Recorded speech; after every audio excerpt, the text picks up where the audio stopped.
আসসালামু আলাইকুম এভরিওয়ান, আমি অদিতি। সবাইকে আমন্ত্রণ জানাচ্ছি আমার পুরো সপ্তাহের একটা ভ্লগে। তো আজকের ভ্লগ শুরু করছি আমি রাত থেকে। মোটামুটি ভালোই রাত 10টা বেজে গিয়েছিল আমাদের বাসায় মানে পৌঁছাতে। তো মামা প্রতি বছর রংপুর থেকে আমাদের জন্য হাড়িভাঙা আম পাঠান। এবারও মামা পাঠিয়েছেন। মামাকে যতবার বলা হয় যে এত কষ্ট না করতে, কিন্তু তারপরেও মামা এত কষ্ট করে আমাদের জন্য। সেই কষ্ট করে সেই রংপুর থেকে এই যে আমগুলো এখানে আমাদের জন্য ঢাকায় পাঠান। আসলে মানে মামার আদর এগুলাই বলে। আলহামদুলিল্লাহ যে আমরা এখনো মামার আদর পাচ্ছি। আলহামদুলিল্লাহ, শুকর আলহামদুলিল্লাহ। তো এটা হলো কবে যে আমার এখন মানে পুরো সপ্তাহের কিছু ক্লিপস তো আমার একদম মনেও নেই। তো আমি শাহবীরের জন্য কিছু প্রোডাক্টস অর্ডার করেছি, যেমন এখানে ম্যাশ বোল আছে, একটা শ্যাম্পু ক্যাপ আছে, এখানে শাহবীরের জন্য টুথব্রাশ, কারণ মাশাআল্লাহ শাহবীরের দাঁত উঠেছে।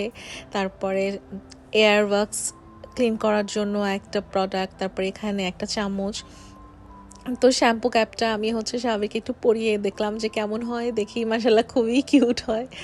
আমার এত ভালো লাগছিল, আমার মনে হচ্ছিল যে ওকে আমি পরেই রাখি এটা। তারপরে এই যে এটা হচ্ছে যেই বাবুর কান পরিষ্কার করার একটা কিট। এটার ভিতরে লাইটও আছে, আর 3 রকমের 3টা কি যেন দিয়েছে, একটা সোনের মতো, তারপরে এয়ার ওয়াক্স বের করার জন্য আর কি 3টা প্যাটার্নের জিনিস দেয়া আছে। একটা একটু মোটা আর এটা একটু চিকন। তো এটা চেঞ্জ করা খুবই ইজি, খালি টান দিয়ে খুলে ফেলে আবার আরেকটা ভাবে বসিয়ে দিতে হয়।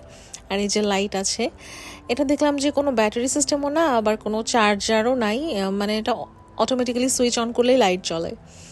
মনে হয় না যে লাইট বেশি দিন চলবে বা টিকবে, দেখা যাক কতদিন হয় আর কি। দাম তো খুবই কম নিয়েছিল। এরপর এটা হচ্ছে তার পরদিনের ভিডিও। আমাদের বাথরুমের দরজার কাঠ বড় হয়ে গেছে, তো এই জন্য মিস্ত্রি এসে এটা আবার ঠিক করছে। আর সেদিনই সকালবেলা আমার এই ব্রেসলেটটা হঠাৎ করে ভেঙে গেল। পরে ভাবলাম যে এই ভাঙা জিনিস এটা জোড়া লাগালেও এটা আবার কুট করে ভেঙে যাবে, এই জন্য ভাবলাম যে এটাকে চেঞ্জ করে ফেলি। তারপরে আমি চলে গিয়েছিলাম যমুনাতে, আলভি জুয়েলার্স। তো ফেসবুকে আমি ওদের পেজে এই ব্রেসলেটটা দেখেছিলাম। এখানে টোটাল 3টা ছিল ব্রেসলেট, একটা অলরেডি সোল্ড আউট। তো এই দুটোর মধ্যে আমি এখন হাতে যেটা পরে আছি এটা আমি কিনেছি, ওটা এক্সচেঞ্জ করে, আর যেটা ভেঙে গেছে সেটা এক্সচেঞ্জ করে। তারপর ওখান থেকে আমরা আবার একটু হোলসেলে গিয়েছিলাম, হোলসেলে গিয়ে একটু শপিং ছিল। তারপরে ভেতরে আবার একটা খাবারের দোকান ছিল, ওখানে আবার কলিজা সিঙ্গারা পাওয়া যায়। তো সন্ধ্যা লেগে গিয়েছিল, আবার আমার বরের ক্ষুধাও লেগে গিয়েছিল, পরে আমরা একটু সিঙ্গারা অর্ডার করে খেয়েছিলাম। আর শাহবীর এখন এত জ্বালায় যা বলার বাহিরে, সে কোল ছাড়া থাকবেই না। ওর স্ট্রলারের ভেতর সে থাকবে না, কোথাও থাকবে না, খালি কোলে থাকবে। আর আমি না ছোটবেলা থেকে কিন্তু ওকে কোলে ঘুমানোর অভ্যাস করিনি, যার জন্য ও কোলে ঘুমাতে পারে না। ওর যখনই ঘুম ধরে তখনই সে ওর বিছানাটা খুঁজে। এই জন্য না বাইরে গেলে আমার খুব সমস্যা হয় যখন স্বাভাবিক ঘুম পায়। ও ঘুমাচ্ছেও না, আবার জ্বালাতেই থাকে, কারণ ওর কোলে ঘুমানোর অভ্যাস নেই। ও শুধু ওর বিছানা খুঁজে। এখন আমি বাহিরে ওর বিছানা কোথায় পাবো? তো এই সমস্ত জিনিস নিয়ে আসলে বাইরে গেলে এখন খুব মানে আমার বিরক্তই লাগে। আমি বাইরে এখন বের তেমন একটা হইতেই চাই না, শুধুই শাহবীরের জন্য, কারণ ও বাইরে খুবই ডিস্টার্ব করছে ইদানিং। তো যাই হোক, এটা আবার কবের বা দিন আমরা সন্ধ্যার দিকে একটু ওই মমতা সুপার শপে আসছিলাম আমাদের কমিউনিটির ভেতরে। এখান থেকে আবার একটু গ্রোসারি ছিল, সেগুলো একটু হালকা পাতলা করলাম। ও মনে পড়েছে, সেদিন ছিল আবার বৃহস্পতিবার। তো বৃহস্পতিবারে আমি কোথাও বের হইনি, আম্মুর ডক্টর ছিল। আর গাড়িতে আবার কি যেন একটু সমস্যা হয়েছিল, সে গাড়িটা একটু দেখানোর জন্য আমার বর আবার গিয়েছিল, কোন গ্যারেজে নিয়ে গিয়েছিল, ওখানেই সারাদিন সে ছিল। এই রাতের দিকে সে বাসায় আসছে, বাসায় এসে তারপরে আমরা আবার শুক্রবারে একটা রিসোর্টে বেড়াতে যাব। তো এই জন্য ভাবলাম যে একটু কিছু হালকা পাতলা গ্রোসারিও আছে, এগুলো একটু করে ফেলে, লাগবে টিস্যু এসব লাগবে, হালকা স্ন্যাক্স আইটেম এসব লাগবে। তো ওগুলো করতে গিয়েছিলাম। তারপরে এখান থেকে আবার উপরে চলে গিয়েছিলাম, আমাদের যে রেস্টুরেন্টটা আছে আমাদের এই কমিউনিটির ভেতরে, সেখানে গিয়েছিলাম। সেখান থেকে মানে আমি এখানে আসলে অ্যাপিটাইজারের যেটা আমি সবসময় খাই সেটা বিফ নরি ট্যাকোস, আর মোমো বা ডাম্পলিং, যেটা এই দুটো খাবার আমার কাছে ওদের খুবই ভালো লাগে। তো আমরা এখানে এলে এটাই খাই। তো আমরা একবার ওদের মেইন কোর্স থেকে অর্ডার করেছিলাম, ওগুলো অত বেশি একটা ভালো লাগেনি, কিন্তু এইগুলোই আমাদের কাছে বেশি ভালো লাগে, জন্য এগুলোই খাওয়া হয়। তো রাতে বাসায় এসে আমি আবার একটু আম কেটে নিচ্ছিলাম, পরদিন গাড়িতে একটু খাবো আমরা, যেহেতু গাজীপুরের দিকে রেজর্ট যেতে যেতে 2 ঘন্টা লেগে যাবে। এই জন্য রাস্তায় একটু খাওয়ার জন্য আমার বর বলছিল যে একটু আম কেটে নিও, তাহলে রাস্তায় খাওয়া যাবে। তো আমি আবার বাসায় এসে আম কেটে নিলাম। তো এটা হলো তার পরদিন, অর্থাৎ শুক্রবারের দিন, যেদিন আমরা আর কি রিসোর্টের উদ্দেশ্যে যাচ্ছি। এই যে আমি আর শাহবীর আর আমরা এখানে বেরিয়ে পড়লাম আলহামদুলিল্লাহ।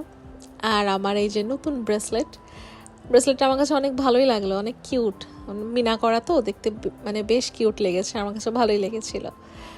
তো আমার আগেরটা তো অনেক ভারী ছিল, এটা আবার একটু কম ওজনের আছে। তো আমার ভারী ব্রেসলেটটা কিভাবে যে ভেঙে গেল আমি বুঝলামই না, হঠাৎ করে দেখি টুস করে ভেঙে গেল।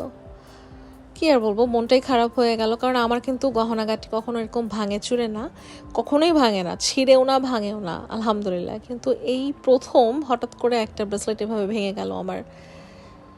তো যাই হোক, এই যে স্বাভাবিক গাড়ির মধ্যে কি যে জ্বালাতে জ্বালাতে তারপর বাচ্চাটা আমার আমি আবার একটু বকাই দিয়েছিলাম, তারপরে সে ঘুমিয়ে পড়েছে। এই যে আমরা এখন আমাদের রিসোর্টে চলে আসছি, ড্রিম স্কোয়ার রিসোর্ট। এই ওয়াটার ভিলাগুলো দেখে ভালোই লাগছিল, মনে হচ্ছিল যে ওয়াটার ভিলাগুলো মানে যদি পেতাম তাহলে ভালোই হতো, সুন্দর লাগতো। আর এই যে যাওয়ার পথে ওনারা আমাদের বলছে ওরা সব কিছু নাকি নিজেরাই প্রডিউস করে, যেমন এগুলো লাল শাক লাগানো আছে, লাল শাকগুলো দেখে কি যে ভালো লাগছিল। তারপরে মাছ, যে পুকুর আছে, পুকুরে অনেক মাছ আছে। তারপরে এই যে এখানে আমরা চেক ইন করে ফেললাম, তারপরে আমার বর তার ফোন দিয়ে একটা ভিডিও নিচ্ছে। আমার বরের এখন ফোন চেঞ্জ করাই লাগবে, তার মোবাইলের যে রেজুলেশন ক্যামেরার খুবই খারাপ অবস্থা, তার এখন একটা ফোন চেঞ্জ করতেই হবে। তো যাই হোক, সে তার ফোন নিয়ে হচ্ছে একটু রুম ট্যুর ভিডিও নিল কোনো রকম আর কি।